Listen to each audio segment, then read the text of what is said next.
Do you remember in the old Star Trek episodes, at one point Captain Kirk would always say, "Engines at warp speed, Scotty." And Scotty would answer back, "But the engines can't take it anymore, Captain." Well, ever since then, the word warp has stood for fast and powerful. No surprise then, when IBM was looking for a new pop name for OS2, it decided to adopt the word warp. Is OS2 fast and powerful? Is it more powerful than the new Windows 95? We'll try to get answers to those questions today as we take a look at the new OS2 on this edition of the Computer Chronicles.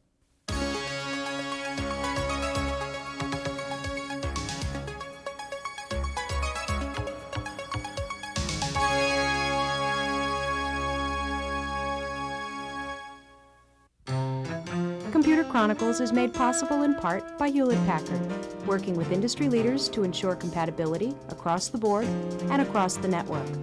HP PCs, you're looking at partnership in a whole new light. Additional funding provided by the SPA, presenting the Excellence in Software Awards March 13th.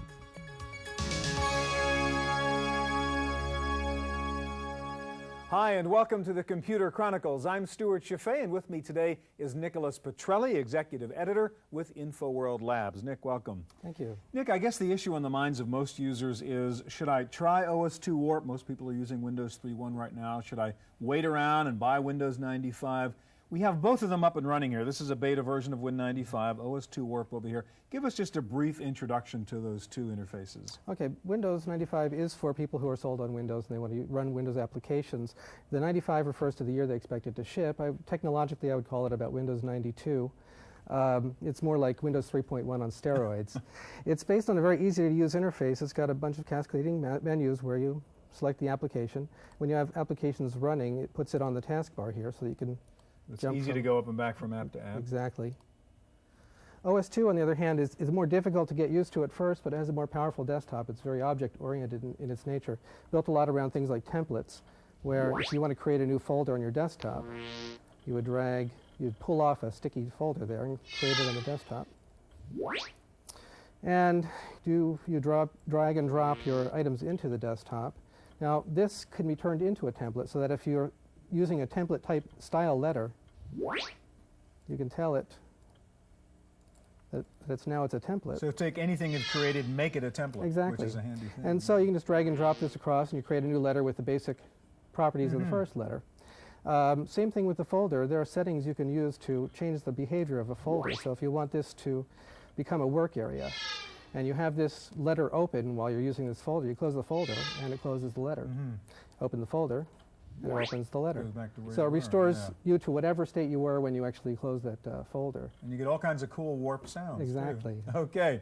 Today we'll look at OS2 Warp to see what everyone's talking about and help you decide if you should consider using Warp. Now, IBM has made a lot of noise about Warp, trying to take advantage of the delay in the release of Windows 95. We're going to start with a look at how a basically boring thing like an operating system can become the subject of a worldwide publicity campaign. I gotta tell you, when I first heard about Kodiak Island, Alaska, the image of high tech didn't exactly come to mind. I mean, it is the second largest island in the United States, but there's almost as many bears as there are people. When IBM was ready to launch its latest version of OS2, the company's approach was hardly low-key. Instead, IBM mounted a massive advertising and public relations campaign, including a trip around the world to visit OS2 users and a splashy New York stage show that featured Leonard Nimoy and a Star Trek theme. Computer ready. lock on to coordinates for IBM Senior Vice President and Group Executive, Bob Labonte. Why all the noise to introduce a new version of an existing product? IBM says that's just what they had to counter, noise. We are still competing in a market that has a lot of noise about the next version of Windows, that has a lot of anticipation, and we delivered it first. And so how do you announce that in an environment where there's lots of noise? What do you do to tell the world, we're here first? IBM also faced the challenge of convincing end users that the new OS2 Warp was not a big, complicated product, better suited for corporate and scientific work than everyday small office jobs. but the emphasis on ease of use was so effective that some people started to wonder about the new version. Kind of an interesting consequence of that is that there was some perception in the market after the launch that somehow it was less than it used to be. I mean, we were so successful at reaching end users with a message about this is why you want to use this product, that some of our corporate customers said, now, is everything still there that used to be? While IBM's main goal may be to show once reluctant users that OS2 Warp is now a genuine alternative to Windows, the company also saw the Windows 95 delay as a rare opportunity, a chance to fill a gap left wide open by Microsoft. What Microsoft is doing with Windows 95 is creating a gap in the market. They're basically telling all the users of Windows, all those 60 million users, those famous 60 million users, that what you have isn't good. So you need something new. They're telling everybody that. So they're telling the market what you have is not good enough. You need something new. And that, all the market researchers call that a chasm or a market gap. And that's when things can happen. That's when a smart competitor can take share. For the Computer Chronicles, I'm Giles Bateman.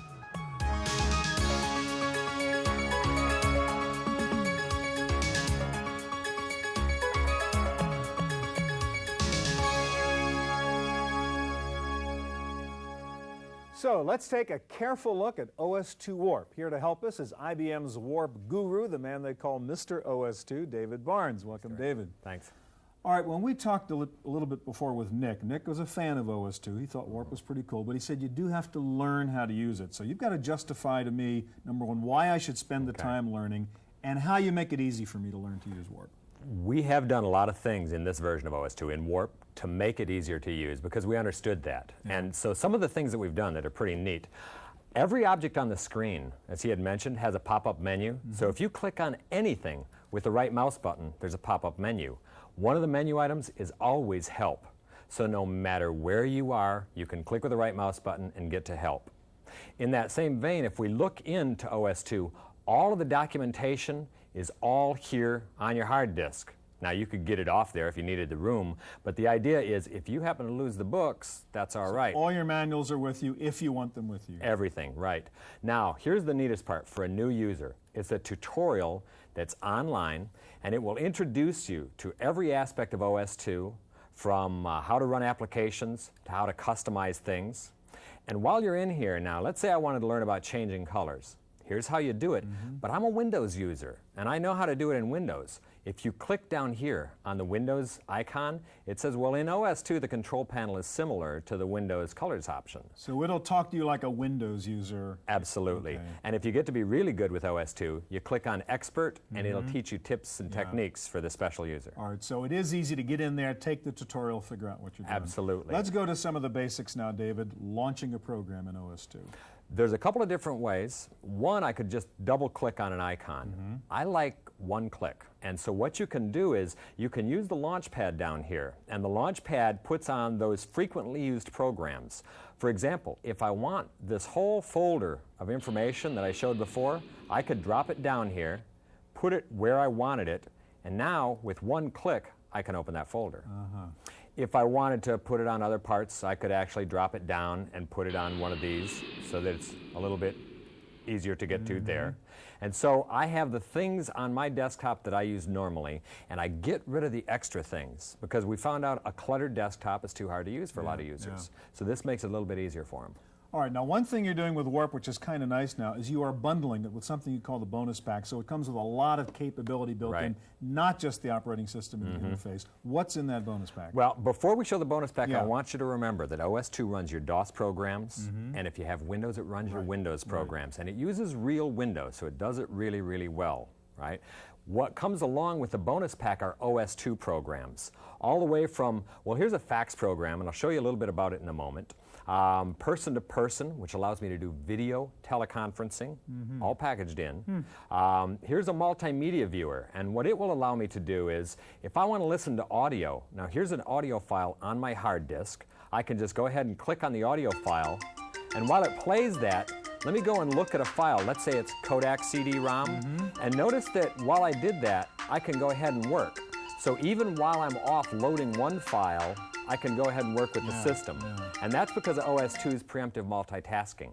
The fact that I can be doing these things and it doesn't interfere with my other running programs. Okay? Other things in the bonus pack. Let's see, the multimedia that comes along will allow me to record and play back audio and record video. Record video. You can go to your local PC store, buy a card off the shelf, and OS2 Warp will probably support it, so you can do recording of video. And here's the neat part, IBM Works. IBM Works has been for sale in Europe for quite a while. It's a real word processor, spreadsheet, database, real applications, not little ones. And it uses some of the features within OS2 Warp. So if I've wanted to send a fax off, now here's a fax that I've already got addressed to someone. I know that because I've got a little icon in the corner that shows it's addressed. If I wanted to say add someone else's address to it, I drag and drop, and I've just added a second address. Now, when I drag this over to my fax, which happens to be in the launch pad, I go off and fax the document.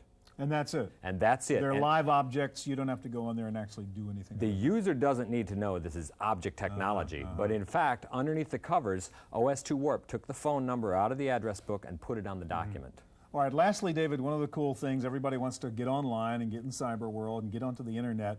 How do you do that with Warp? I think you guys have focused on that a bit. We have a lot. It's called the Internet Connection for OS2. And what it allows me to do is, with a couple of clicks of the mouse, put in my name, address, phone number, I can use IBM's network to get on the internet, or I can use someone else as a service provider. And all of the graphical tools from Gopher, in fact, I've got a web explorer that's running right now. So all that front-end net software is in that bonus pack. And I never have to use a Unix command. It's pretty neat. And I think if you look at everything that's packaged along with OS2 Warp, especially the internet stuff, and look at the price of this product, we are definitely bundling it to try to sell masses of the product. All right, looks great. Thanks very much, David. All right, now one thing IBM is known for is its speech recognition work, so it's not surprising that one of the first add-ons to OS2 Warp is a utility that lets you communicate with OS2 using only your voice. Here to show us Voice Pilot for Warp is David Slachter. How you doing, David? Fine, thank you, Stewart. All right, David, we've seen a lot of voice input stuff in the past on this show, and a lot of it is stuff I really wouldn't use to work with. I might play with it. Is Voice Pilot in Warp stuff you'd really work with? Absolutely. This was an application that we designed from scratch to be used in the day-to-day business environment, not as a toy. All right, so let's do a demo here again. Okay. Your hands are no mouse, no keyboard, okay? Exactly. You're just going to talk to the computer. Exactly. And show me some real-world practical uses of Voice Pilot with Warp. Okay, here we go. Computer, calendar, April, next year, last year, this month, review week, next week, Thursday, add, time, 10 o'clock, end time, 11:15, description, engage, meeting, period. Important meeting with Richard to discuss our pending contracts with IBM, period, I'll stop. No. I'll stop. Computer, PM. Okay. Finished. Finished. Address book. F. Update address. Address. Enter. 930 space MAIN space STREET. Info. Engage. This is an important entry into my address book, period. I'll stop. Computer. Okay. Finished. Notepad. New. Engage. I wanted to write a note to my dad, comma, but I had a bad pad, period. That is too bad, comma, because now I have a better pad to write to my dad, period. I'll stop. All right, so let me talk for a while it's doing its thing. You're dictating one word at a time, but you can go a lot faster than it appears the computer is at its recognition point because it's storing your voice input, catching up, doing the analyzing and coming out with it. Absolutely correct. All right, let's see. I wanted to write a note to my dad, but I had a bad pad. That is too bad because now I have a better one mistake, to write to my dad. Pretty good. 99%. Okay, what I want to ask you now, is there something about the OS2 platform, is there something about that environment that makes this stuff work better? Is it better to do Voice Pilot in Warp? You chose to do it in Warp rather than a Windows or a DOS or whatever. Absolutely. It was not an accident. When we decided to write this application, we consciously chose OS2 Warp because we felt it was a much more powerful environment, gave us the tools to be able to create all of the things that you've seen in this application. In Windows, it would have been a much more difficult task to be able to accomplish. Yeah, and I must say, David Barnes before just said he actually does use this to dictate Yes, he does. long memos, not short memos. Yes, he does. Because that's the most efficiency there. Yes. David, thanks very much. All right, most of the world does use Windows these days, and of course there's lots of software support for Windows. So why would you buy OS2 over Windows? We visited a small law firm in San Francisco and asked them the same question. At the law firm of Collette and Erickson in San Francisco, large picture windows reveal spectacular views. Original artwork decorates the office walls and corridors, and almost every office has some kind of computer connected to a network.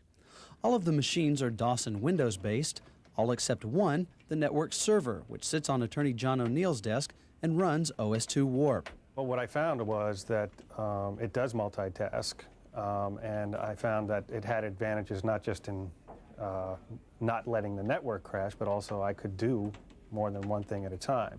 I tend to do a lot of research, and I have CD-ROM research materials. They're DOS programs, and I run those, and when I launch an inquiry to search the CD-ROM, I'll launch the inquiry and then go do something else while it's spinning the CD-ROM and looking for the material that I've asked for. Attorney O'Neill was also looking for a way to overcome the DOS 640K memory barrier. He discovered that OS2 Warp would let him allocate as much or as little memory as he chose for Windows, DOS, and OS2 applications. While the operating system is slower to start and uses over 30 megabytes of hard disk space, John decided that OS2's greater stability tipped the scales in its favor. Now he would like to increase the OS2 presence in the office. Well, I think it's easier to use than Windows. We have several secretaries here in the office who are used to using DOS programs only. And we've switched them over to Windows, and a lot of them have a problem with double-clicking to invoke an icon, to invoke a program. And I can see a Launchpad being very useful. And that's probably something Microsoft may come out with, but for right now, I think that would be a big advantage. And since we do use DOS programs here, OS2 does a great job of running DOS programs. For the Computer Chronicles, I'm Giles Bateman.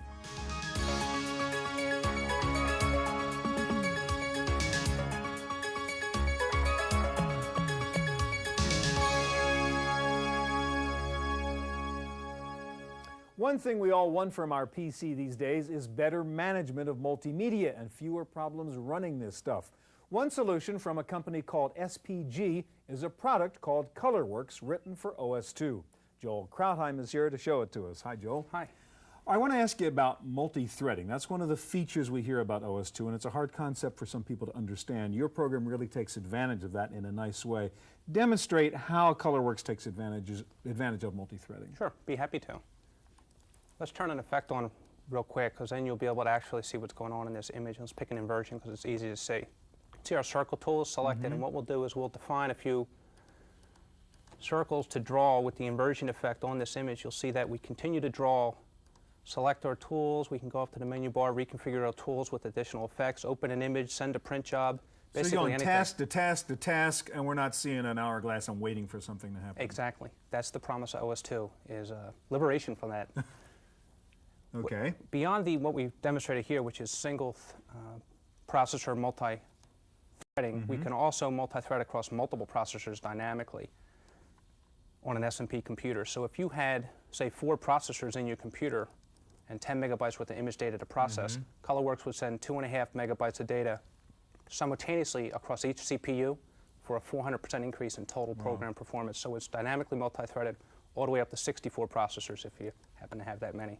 Okay, show us some of the other features then of ColorWorks for OS2. Sure. Our toolbar is a completely configurable toolbar, meaning there's no preset functions. Any tool can be used to draw with a color, selected from the color palette or a custom color, an effect, or any combination of currently in-use effects applied all at the same time. And also if you go into mask mode, which is our selection mode, any drawing tool can be used as a selection tool. So it's completely configurable. So let's actually show you some of our effects. You'll see that ColorWorks has a host of professional photo retouching effects and with some rather unique implementations. For instance, here we're going to work on the hue channel of the image. We see you provide the visual feedback of your in and out values rather than just the numerical values. Okay, if you want to overall shift the values within that channel, you simply hit the shift controls. It makes for a very easy manipulation of your individual red, green, blue, cyan, magenta, yellow, and HLS settings.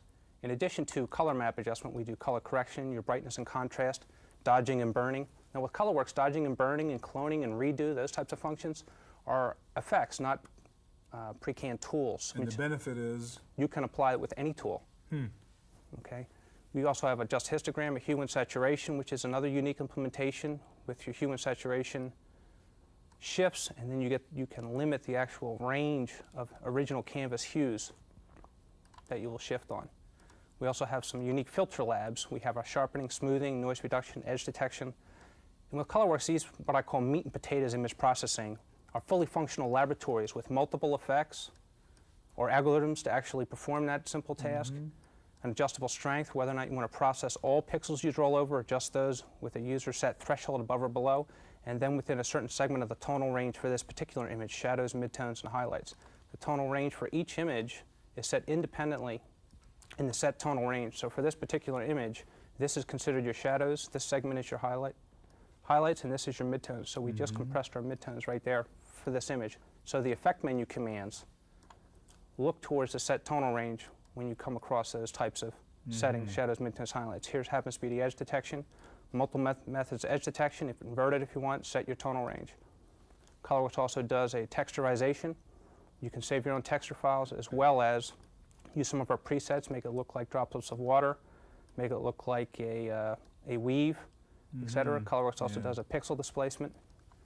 Very powerful stuff, obviously. The question I have, again, bringing this back to OS2, a lot of the features you're showing me here in ColorWorks are really only possible riding on top of OS2, right? I mean, you couldn't do some of the stuff in Windows or even under the Mac. Correct, Stewart. That's only OS2's multi-threading allows us to do what you're seeing here. All right, thanks a lot. Great product.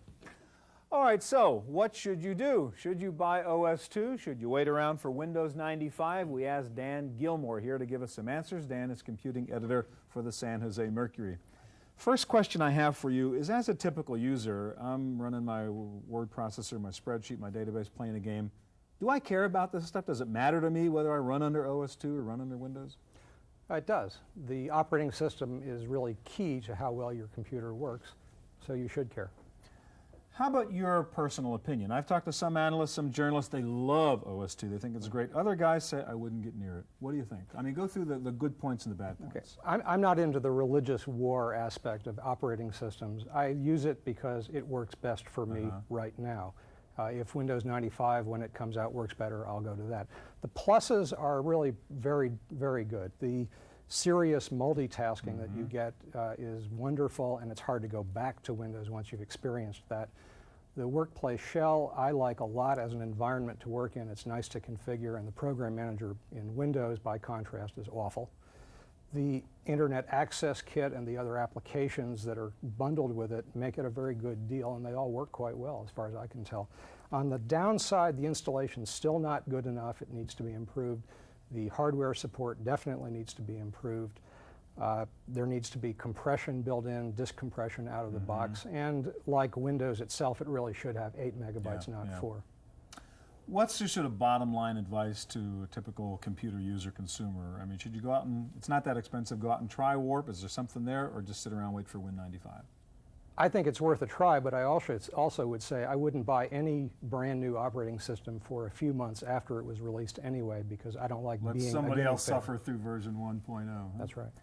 Finally, is this all about trying to get the Macintosh interface onto a PC? Is the Windows OS2 battle just really trying to get that Mac ease of use?